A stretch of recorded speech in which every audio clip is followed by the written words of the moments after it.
Greetings everybody and welcome to G4G on YouTube here at the tail end of 2021. We always talk about how the tail end of the year and the beginning of the next year is a time for remembrance. Let old acquaintances be forgot. So while I was away over the Christmas break visiting the coast of North Carolina, I began to think that I would like to do a video talking about the things that I remember most from Marvel Avengers Alliance. One of the reasons why I wanted to do that was a recent conversation with a Marvel Avengers Alliance Redux staff member, Jace. And we were talking about some old things and memories in Marvel Avengers Alliance. And he was like, oh my god, you were featured in a Kingfisher video. Let me see it. So I had to go dig it up, and when I did, it just reminded me of a lot of the things that I enjoyed the most about Marvel Avengers Alliance, and I kind of wanted to do a video discussing my old acquaintances in the game, or my favorite memories from back when Marvel Avengers Alliance was live. As Redux is not live and only in beta form, I don't really have memories pertaining to Redux yet, but I'm sure once Redux gets finalized and is released as a game, we will have new memories to make.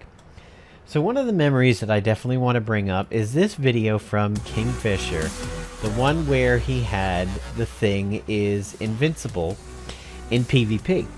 The reason why I highlight this video is because of the fact that this is basically the video that got me into the galaxy brain thinking of Marvel Avengers Alliance. Marvel Avengers Alliance definitely was a thinking man's game. It was a chess match. You could play it super easy. You could play it just like any old RPG and kind of take it as it comes along. Or you could do that galaxy brain thinking and come up with ideas and synergies and agent gear with heroes in the game and set up these killer combinations that wrap in on each other like 7-layer burritos that don't just have one tie that binds, but 3 or 4, and some of them will loop into each other like Mobius strips. Now, in this video, what the big deal of it was is Kingfisher admits he wanted to do a Black Bolt video, but actually wound up doing more of a Thing video, and the big part of it is that he uses the Emerald Prism on Thing, so that every time Thing defends, Thing gets that much stronger. And if you've never seen the Emerald Prism before, do know that it was an old item that got a revamp, a free action revamp in the Jade Prism. But I didn't have this, and this video made me really want to get it, and then I eventually did, but I didn't use it with Thing. I used it with Molly Hayes, but more on that in a moment. So, as you can see, it was not a quick action at the time, unless you were a tactician, because this was a buff item. If you were a tactician and you eventually got that suit that said, hey, buff items become quick actions, then the Emerald Prism was god tier. But in the beginning, it consumed a turn. While active, beneficial effects are not removed by the enemy attacks or harmful status effects.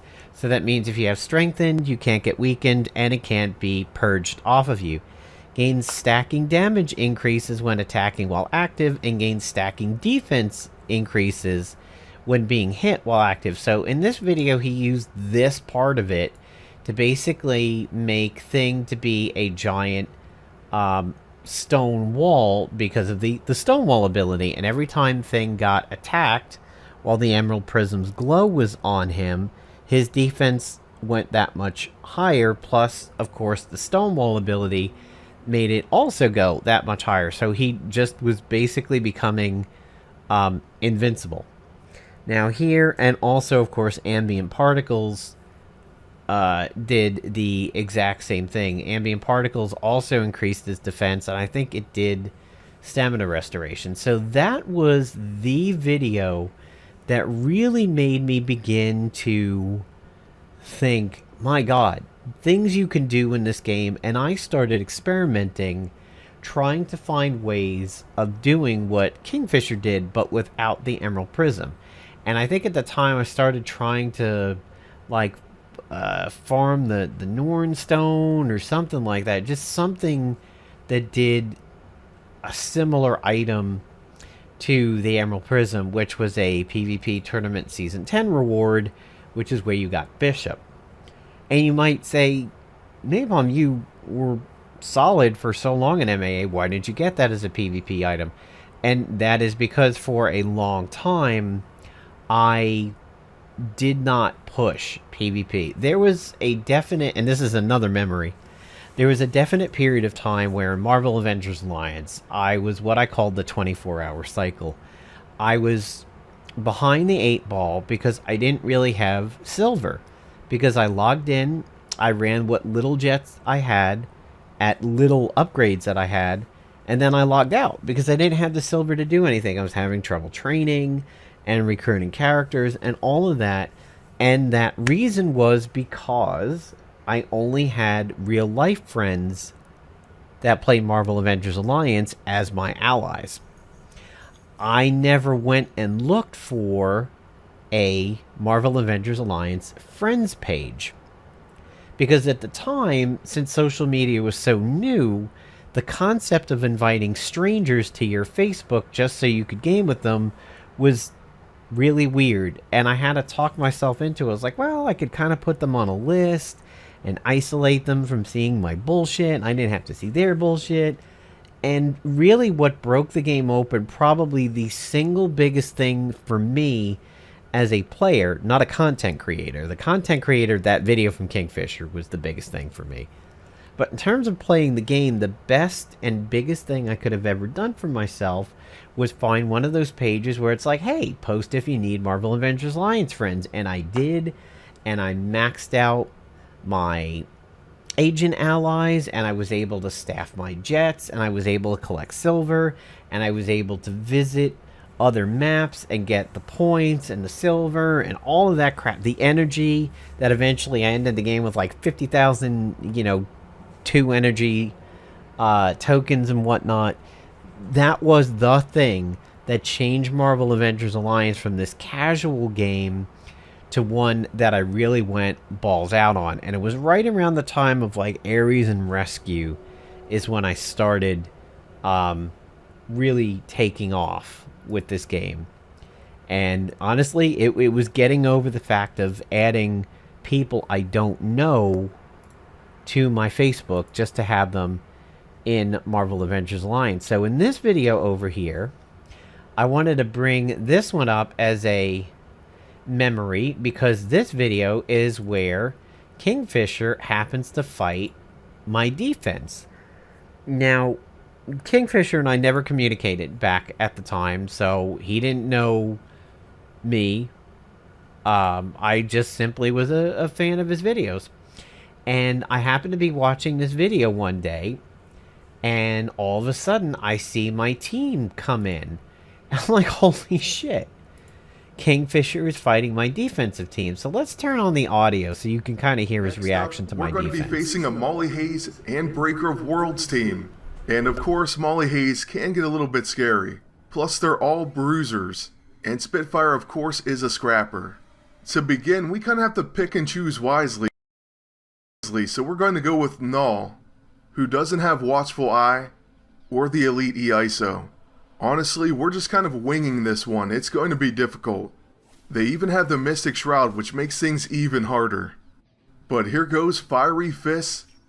And then we get a Relentless Rapier follow-up, plus 12% this is so of the bullshit. plan. I fucking hate this part. So we still get 2 more attacks with Spitfire. We're going to go right back to work on Null with another Fiery Fist. That gets another Rapier hit, as well as a Cosmic Cardinal. So at this point, we've already almost taken down Null, which at least is a start. And hopefully with this final attack, we will knock him out.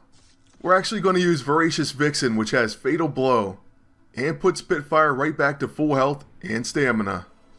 Then with my agent, I have to use the Blackest Void to remove the Mystic Shroud, and that's the end of his turn. Molly, of course, uses her raspberry, so she's getting set up for her temper tantrum next round. So pissed at his With procs Star-Lord, in this. we're going to use his Spray and Pray. It at least has Impaired Cornered and applies Rising Up. Right now, I'm not sure what we're going to do about Molly. But hopefully we can at least take her down to where she'll bleed out. My agent does unfortunately get hit with the Mystic, but now on Spitfire's turn, we'll begin with Fiery Fist, which does apply bleeding because of the bloody AISO. And unfortunately, because of the elite EISO and its absorb energy, it's not going to be that easy to take out Molly. She's going to end up healing back most of what we do. Plus, many of our attacks are going to increase her attack and defense. Okay, well, it's already at times 10. So just great. Well, we have to choose pretty wisely here. I mean, But I'm I going to have go with such another bad luck, Fiery but he's Fist. still kind of freaking out about it. Honestly, I don't know what's going to happen once Molly gets her tantrum. But at least we're placing bleeding. Then we do get a Relentless Rapier proc as well. Each time, though, she absorbs energy. The Cosmic Cardinal doesn't hurt, at least as far as that elite EISO, and so we can also use another range attack, meaning we'll go with the Grace Note and just hope for the best. Okay, well, it does crit, and she's a little bit low, plus she does attack and will take 2 stacks of bleeding and absorb energy. So at the beginning of her turn, she bleeds out. Just Crisis averted. he gets huge, And with that, this enemy huge team luck has no chance. on this one. I mean, yes, he has Now, the we do great use note, the Quantum Grace Leap, but note, we which could've really took out staggered him. Molly. But I mean, look Because at that his right there procs will happen. over She'll here. miss with her unarmed The attack. rumor always used to Fortunately, be after this that, Cosmic oh, you Cardinal know, it's proc, the AI we with did all the get procs 12% and of a everything. plan. And here So we his can now use our team level 2. gets does over play that staggered, scary allowing Spitfire hump to hit the agent. simply because of the So here relentless comes a rapier trick shot. procs, the Cosmic It hits, Cardinal, and it's going to place and that the debuff. 12% of a plan. Then right away, Spitfire. Embarrassing, just embarrassed. But I have beaten his defensive team back in the day. These 2 videos were some of my favorite memories because these were basically the first 2 videos that I ever did. This was my introduction video to the game, and this one was when the Heartbreaker suit came out, and how much fun that one was. So I have a actual memory of Marvel Avengers Alliance before the game released, and it's why I was even playing the game. I was a big fan of G4 TV back in the day, and one of the G4 TV episodes on not Attack of the Show, because that was the variety one, the one that was X-Play. Yeah, X-Play. And I think the bald guy, Adam Sessler, was still there at the time. Adam Sessler interviewed Justin Wood, and Justin Wood was on there talking about the Marvel Avengers Alliance beta. Now, at the time, that is what my channel was about, was getting into betas and reviewing games that not a lot of people had access to because they were closed alphas, closed betas, and everything. So I happened to start playing this. You can tell that that is a true statement, mostly because of the piece of gear that I had. And I've only run into one other person that had this item, and it was the X-Ray Exploiter. The only way you could get the Exploiter, and I never really understood why it said the Mark of the Brotherhood looked like similar gear, because for some reason once you tilt this, I never actually thought the mob looked like this, that they were like a recolorized or reskinned item. But when I see it on the page, I kind of get it. But yeah, I never really thought the two looked like each other because the tilt just throws it off. But the only way you can get this was by going to this link that came on that X-Play episode where they interviewed Justin Wood, and it would let you get into the beta. I am definitely going to hack my game when Redux comes out to give myself this item again, because this was a complete mark of honor for me to have this thing. So little people had it. It was shitty in that it was a 4-round cooldown, but during the Hugins Eye meta, this staggered was really, really good, but the cooldown was way too long for what it did, and unfortunately, I never used it in the Hugin meta, or the Hugins Eye meta, because of the cooldown there. But yeah, in that interview, Justin Wood said, and I quote, he wanted to create a Facebook game on the level of Final Fantasy VII. And I will never forget that he said that, because when I shared that with a online friend of mine that I've played several games with, dating back to UT99 and going up to current World of Warcraft and everything, Dr. Wolf, he just laughed when I quoted him that. He's like, a Facebook game? Final Fantasy VII? Never happened. Admittedly, no, it never approached the quality of Final Fantasy VII, but to the fans of this game, of course, we always believed in our hearts it was on the level of that.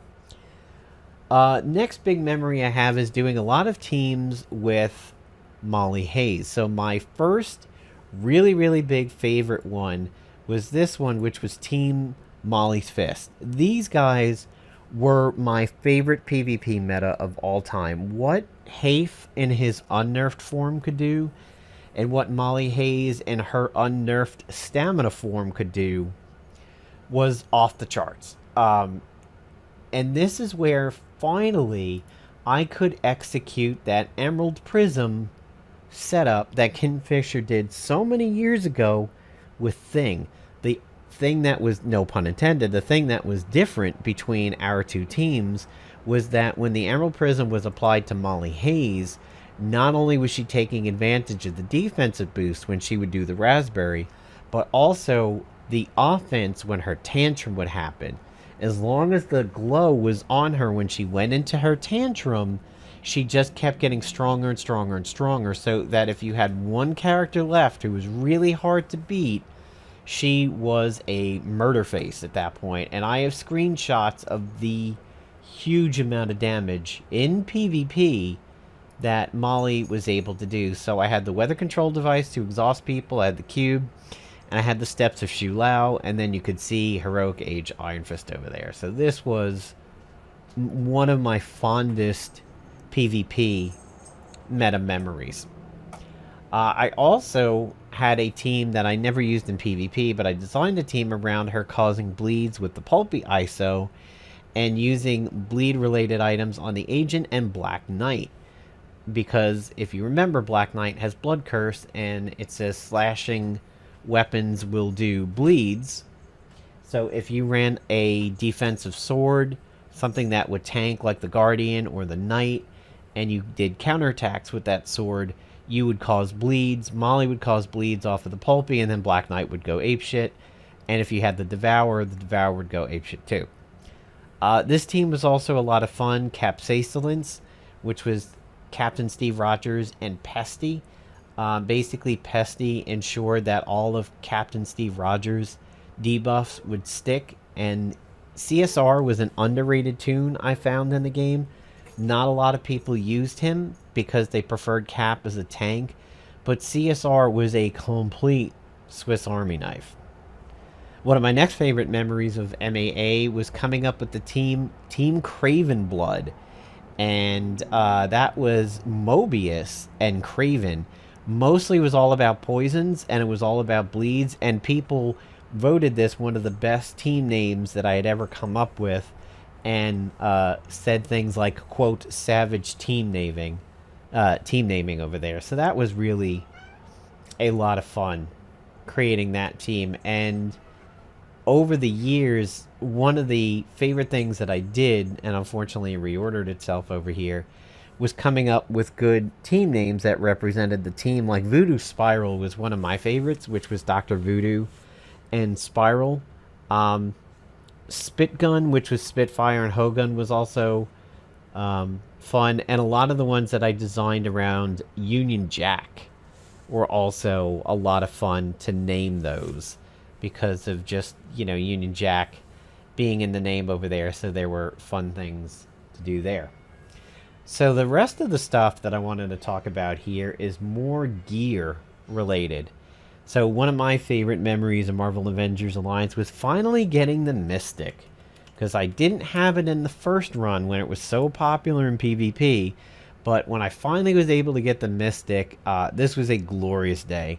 So of course it did the Mystic Shroud, which was a very unique buff for these RPG games that are online. being mobile and everything. Green Lantern in DC Legends has this built in when he's the team lead.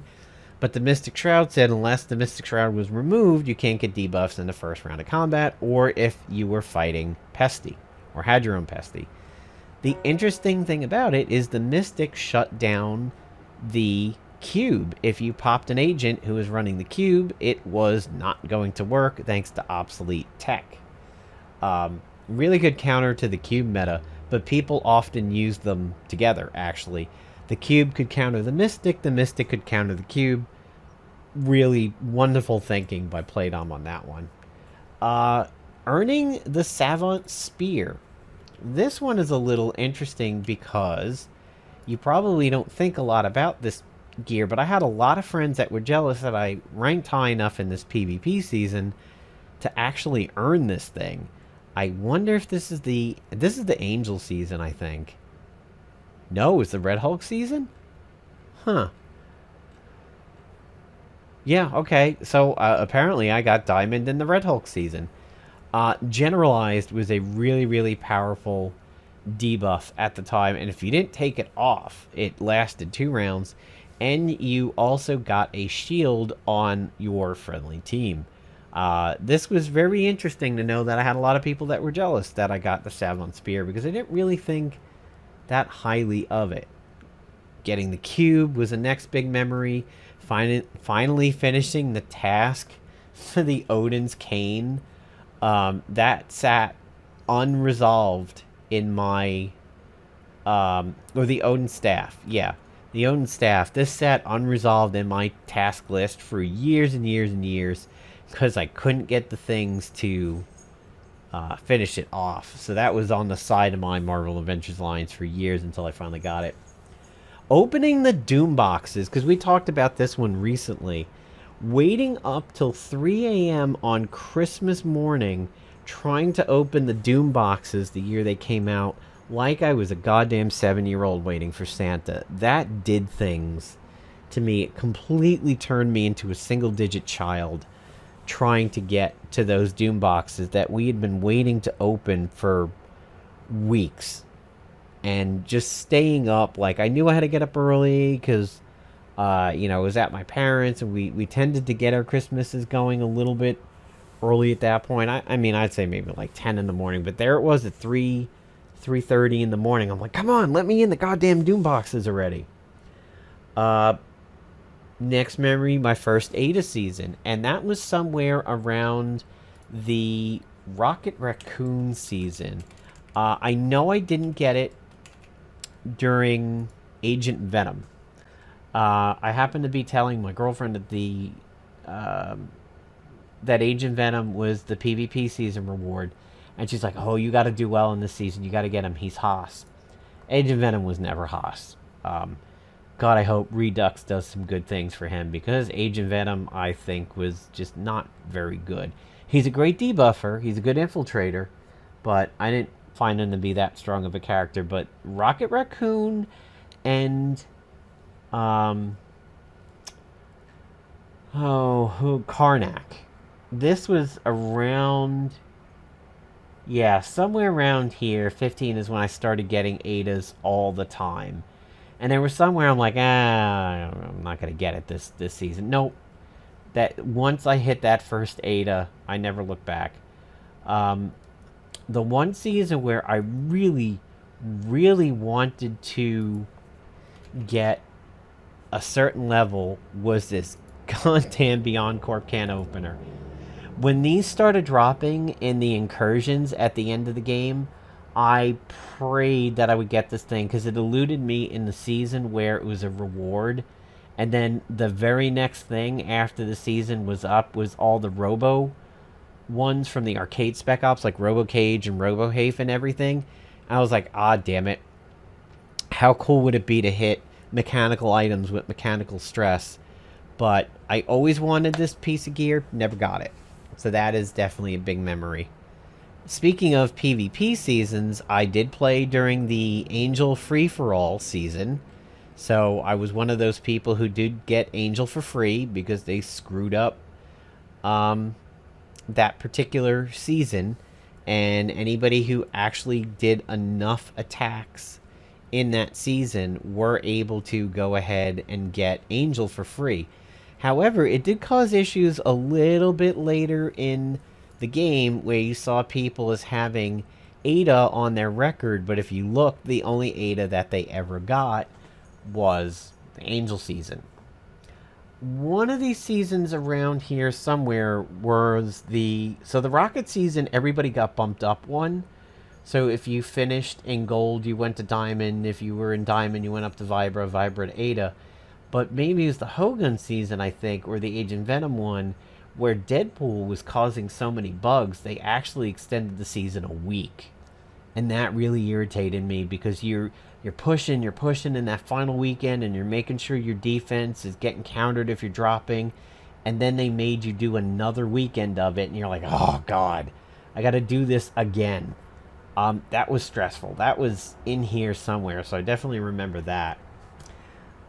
The Beta Ray Bill and Electro bugs. Oh yeah, do you guys remember that season? So if you're not familiar with it, Electro and Beta Ray Bill combined with a certain piece of gear on the agent caused the game to crash. If you equipped it on your defense and you ran those two guys, and I think it was the dense, I think it was this item. God, the things that I probably remember more things about MAA than some people have forgotten. Yeah, okay, so it was a static charge. I believe it was this item. I don't think it was Thunderstrike. Thunder Watch reduces... It could have been. Could have been. It was either the Dense Electrotech Hammer or the Thunderstrike when Electro and Beta Ray Bill were on a team together and this piece of gear was on the agent. It would cause your game to crash, so the defense would always win. Yeah, that was a major problem. The other thing that I remember a lot about MAA was an item that I was the one who found out this particular little bug over here. It was the shield who went with Carolina Dean. Is it the Cosmic Shield? Because it was one of the first free action things that we ever got. Yes, this thing right here. This Cosmic Shielding. So before the changes to free actions happened, this thing consumed almost no stamina at all. And all you needed to do was orchestrate your agent to the fact that this was the only usable item that he had. And he would just use it and use it and use it and use it and use it and use it and use it. And you would restore stamina. And it stacked. So every time you used it and got turns, you got your stamina back. And your agent could use this near infinity and basically cause your defense to get wins. Because he would just sit there and use it. Not a popular bug. Not one that they really ever tackled in PvP. But then, of course, they changed the way free actions work. So you couldn't do that. Speaking of crappy or crafty PvP items, the blink boots. I ran into an agent that set it so that these blink boots would come up every time it was available, and I didn't have magic or psychic that time, so the agent basically was intangible the entire fight. There wasn't anything I could do about it, and I had to quit that match. That was one of the times where somebody created a defense where I was like, damn, dude, I'd high-five this guy if I could find him. Let's see. Continuing along with PvP, this was one of my favorite teams that I had ever come up with, and this is another one that I talked about with Jace recently. Team Tactical Suicide. So, this team was one of the favorite ones that I created that wasn't named after who was on it. It was named after what they did. So you'll notice on my gear that I had the Fob and the Mystic. So the Fob started me intangible. The Mystic protected me. That's the Phoebe Denarok, or the corned beef. That's the vampire sword to get an extra turn. And that is the Cup of Souls, the chalice. So what I would do is, this took advantage of those ISOs that said if you're a tactician and you die, you give the team a whole bunch of tactical team bonuses and give them a bunch of turns. I would use the corned beef to suicide my agent by taking out the highest threat on the enemy team. So my agent dies, the threat on the enemy team dies. Provided I have over 75% health, but that's what the Falb and the Mystic are for. When I would do that, the chalice was set to resurrect me. So I would use the chalice on one of these guys, whoever's turn was coming up first. I would then kill myself with the corned beef, taking out one of the 3 enemy team members. But then when this team member who had the cup buff on them would get their turn, my agent would res, and a lot of my quick action items were unusable, but the fall was still usable, and I could drain my way back up in health, and I could make myself intangible again, thereby meaning my death and subsequent resurrection would mean something. The chalice did things that nothing else in the game could do. We sat for multiple streams and tried Phoenix, and we tried the Asgardian Angel? Not Angel. You know who I'm talking about. We tried all of the game reses and everything. Valkyrie, excuse me. We would try Valkyrie's reses. We would try Angel's reses. We would try Phoenix reses. This chalice was broken. It did not respect the game's rules. I am looking forward to doing some things with the Power of 4 and the Scroll of Aknazak whenever Redux gets around and I can do something like that. I'll try to make things a little bit quicker as the video's getting long, but some of these are definitely really good. Hellcarrier Tuesdays.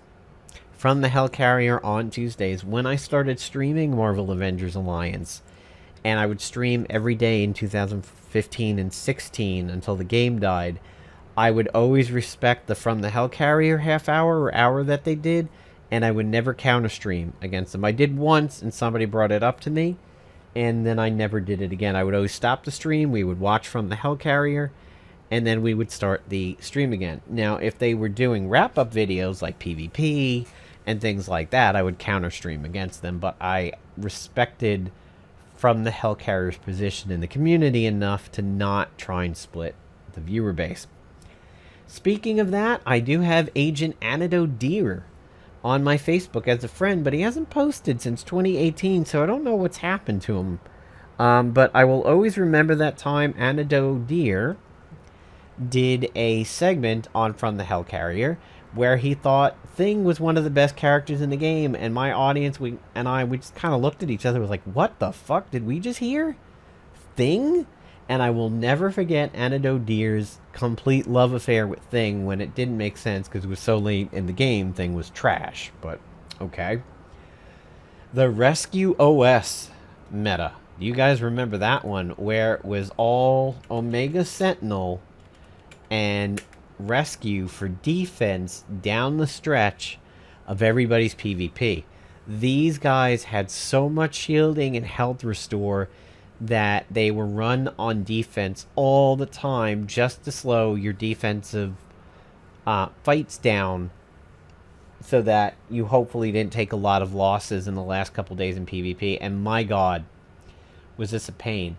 I went up against a rescue team one time when I was running the part of the Vindicator set, and this is a set that wasn't that popular, but I really used it to major advantages. So I was running the Power Cell and the Stalker, but I was also running the Void Generator. So I was very defensive, and the Stalker was kind of interesting in the fact that if you popped somebody with it, they can no longer be stealthy, and anytime they attacked, your entire team, if they had surveillance on them, would counter.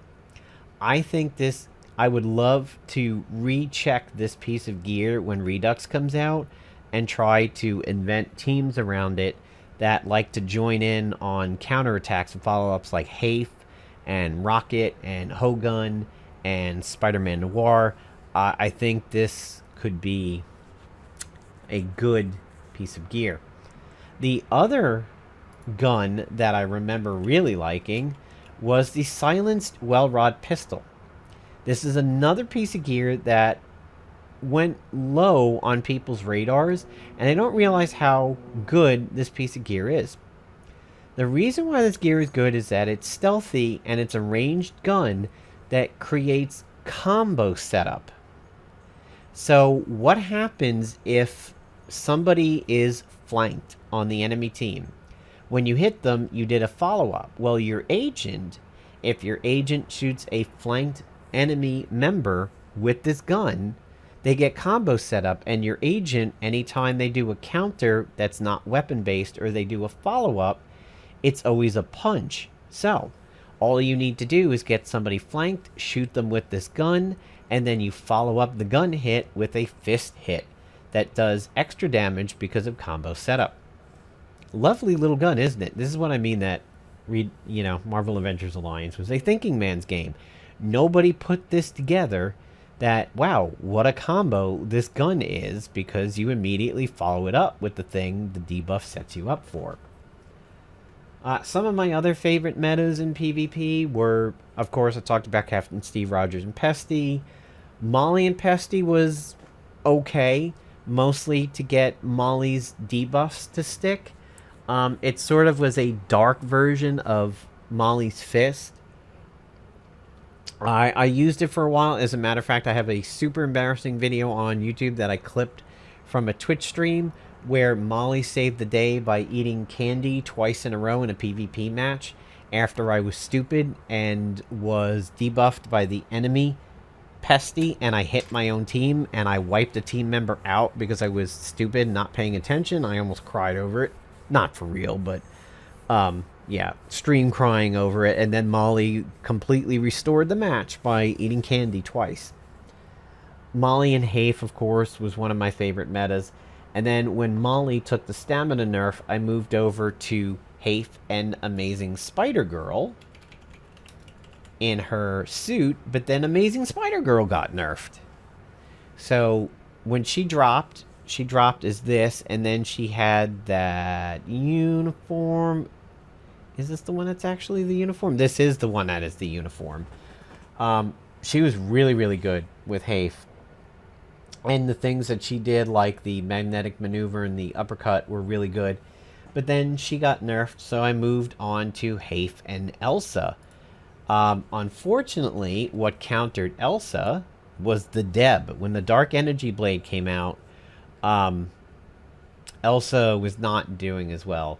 So that's when I actually went back to Team X-Force, which was Archangel and Psylocke, and I rode those guys out until the Suicide Team.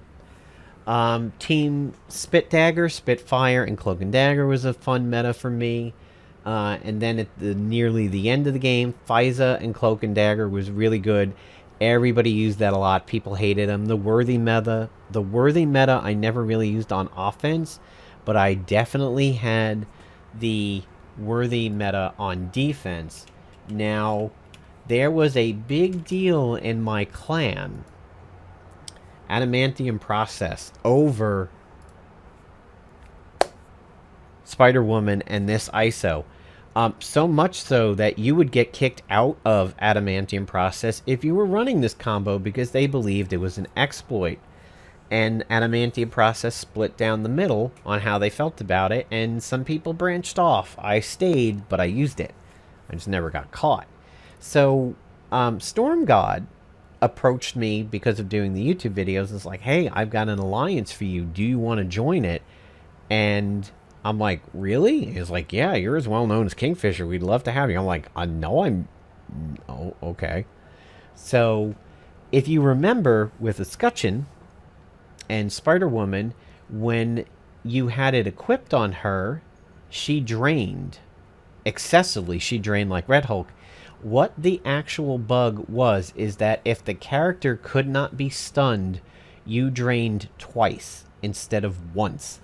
And that was the big deal because people slapped this on Bruiser Spider-Woman at first, or bruiser Kurth in reality. And she double drained, making her nearly impossible to kill, sort of like Red Hulk's bulwark, which could be removed. And people thought it was a bug until they began to understand that in reality, what it was that if a character was unstunnable either by their nature or by an ISO, the Elite ISO caused 2 drains instead of 1. And yeah, I used it on defense. Sorry, not sorry. And I managed to survive and not get kicked out because nobody noticed. Another great moment for me, and not that it was so great, was doing the very end video when the game was dying. That wrap-up video was a lot of fun for me to produce. I pulled from Kingfisher, I pulled from CJ, I pulled from the Inhuman Beatdown, who I never watched, but I did hear that I was linked to the video at one point of him crying, thinking that Marvel Avengers Alliance was so hard. He's like, the game is so hard, I hate this game. I'm like, dude, be a goddamn adult. Are you kidding? But I did watch CJ. I think CJ Edwards was his name. I watched him for a lot of PvP stuff and Kingfisher in the beginning of the game before I was really able to kind of cut my own chops. The video that I did about getting your money back at the end of the game. So a lot of people didn't know this, but I tried to help get the word out. If you tried to get your money back from your Facebook purchases when the game was dying, you could get them back. I got 2 months of purchases back. So I think it was, we found out in September that the game was dying at the end of September or October 1st. I filed a claim with Facebook and they gave me my August and July purchases back. And people were like, are you kidding? Wow, I got to do that. And I got people back a lot of money because I did a video on that. And then, of course, all in September, they upped the silver count and the gold, and you could just basically beat the game into submission for fun. But yeah, I really liked doing that video. I also had a lot of fun fighting Kingfisher in PvP when I would find him, or other Adamantium Process members, including John Wyatt, who was in my stream every day, and we talked a lot about the game. We theory crafted the game to hell, and he would fight my defense and I would fight his, and we would have these conversations about how did they do, and we'd, try and change their defenses. Another thing that I really liked was the Crooked Branch, because you could do things with the Crooked Branch that you weren't supposed to do. So you remember how we got the ISO that said if you do magic, you heal? Well, the Crooked Branch healed you from magic-related items that even the ISO didn't heal. So if you did things like quick action or countered with something that was magic, you got this heal. And if you had the ISO and you had the Crooked Branch, you were nearly invincible.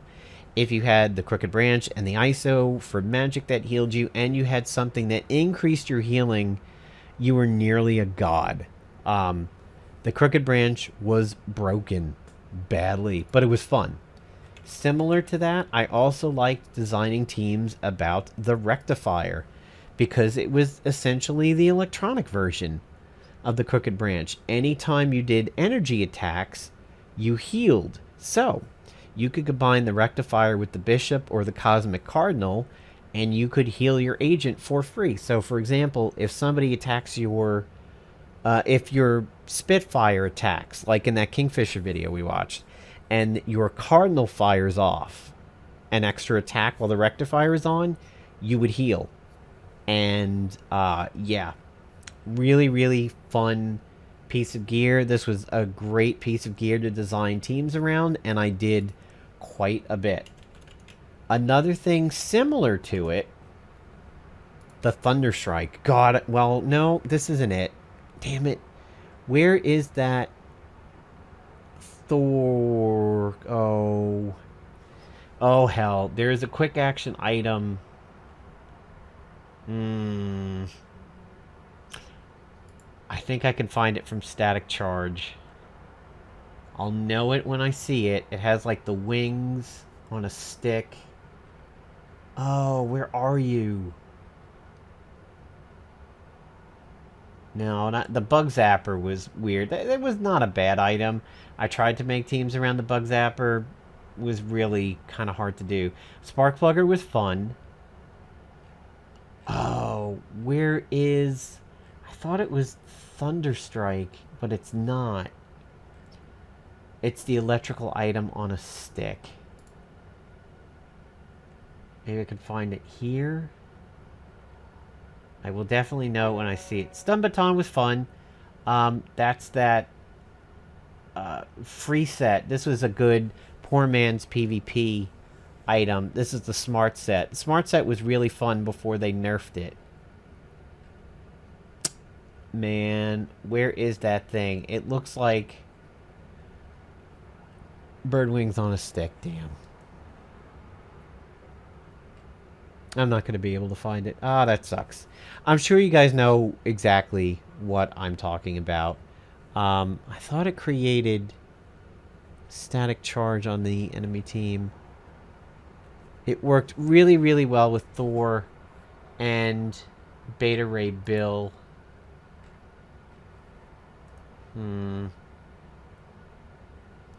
Static charge. I wonder if any of these... I'm sure if I go to the buff category, I can find it there. Let's see. I'm going to find this thing. Buff type. Gear. Yeah, see, there's the Crooked Branch. There's all the stones. Oh, the E-Regulator. Remember this little covert ops? This thing was okay. You could do some things with it. It was kind of fun to do things around that. Flashing eye, remember when that was so big in early PvP? Where just essentially negate a huge hit on you by causing a heal. Oh, where are you, stupid thing that I am looking for? Ah, Roaring Thunder. This is it. Yeah, the Storm Herald and blah, blah, blah. This thing was really fun to design teams around, especially the quick action version, because anytime static charge would go off on the enemy team, it was considered a basically like a lightning strike, and you would attack them, and then it caused static charge again. So this was really a lot of fun to try and design teams around this, because you could get a lot of extra attacks. And I do believe one of the scrapper suits that did electrical stuff, this was pretty good for. And one of the last things that I want to talk about, and I was one of the only people who ever talked about this item, was the Pound of Cure. The reason being is it caused this genetically altered, which not a lot of pieces of gear did. Arnim Zola did it, and the multi-shot injector did it. But Pound of Cure hit the enemy team. So this was based off of Beast, and it came from Spec Ops 16, which was the Apocalypse one, and that's where we got the 4 Horsemen. Pound of Cure, with genetically altered, did something similar to Doom. And that is, it put a debuff on you that you either had to let it tick down and suffer the consequences, or if you tried to remove it, you took huge damage. So this was a damned if you do, damned if you don't piece of gear. Now, there was a secret combo available for the Pound of Cure, and that came from Anti-Venom prior to the move being nerfed. All you needed to do was hit somebody with the Pound of Cure, and then hit them with Cleansing Touch.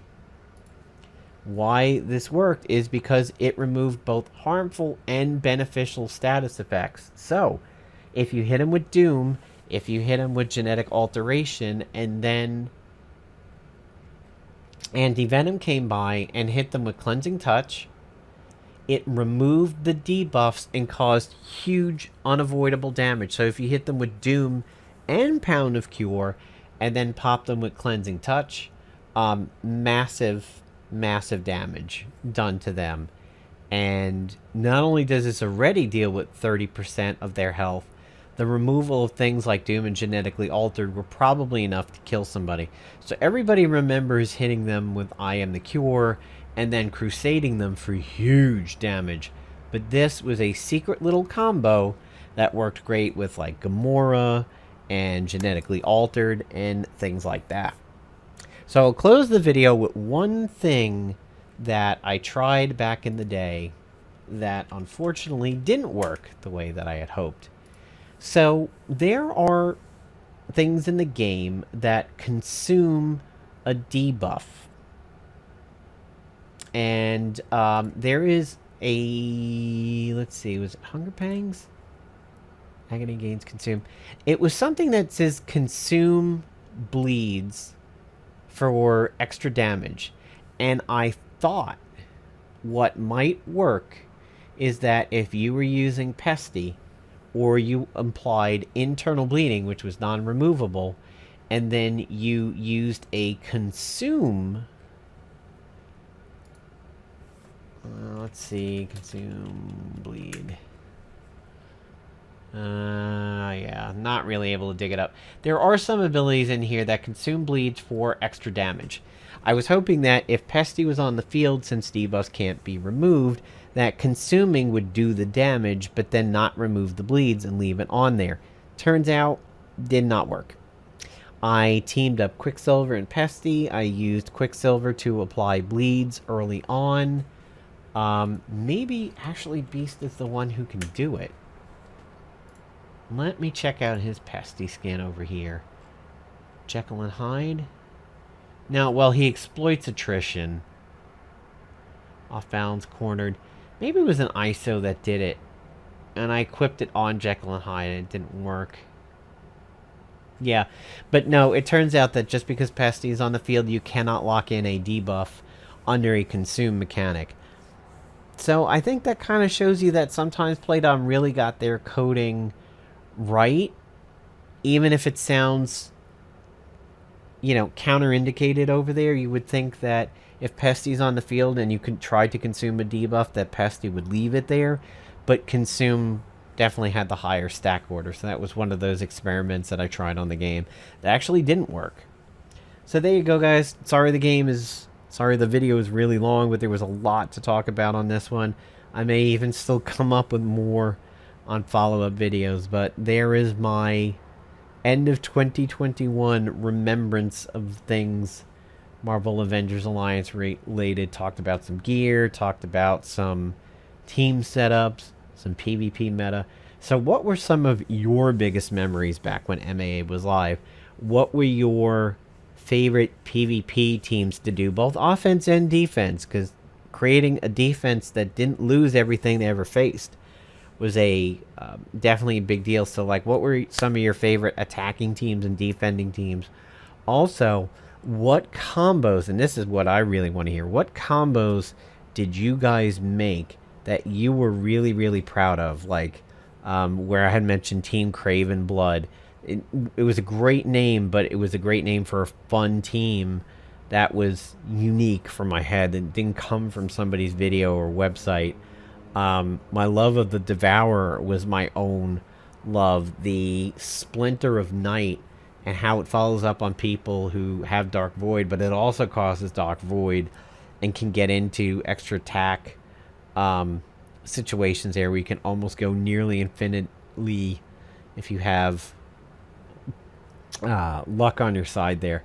So what combos did you invent that you feel were from your own brain, but you were really, really super proud of? I want to hear about those too. So, Happy New Year, everybody. Let's hope 2022 is a turning point over the last 2 years that we've been through.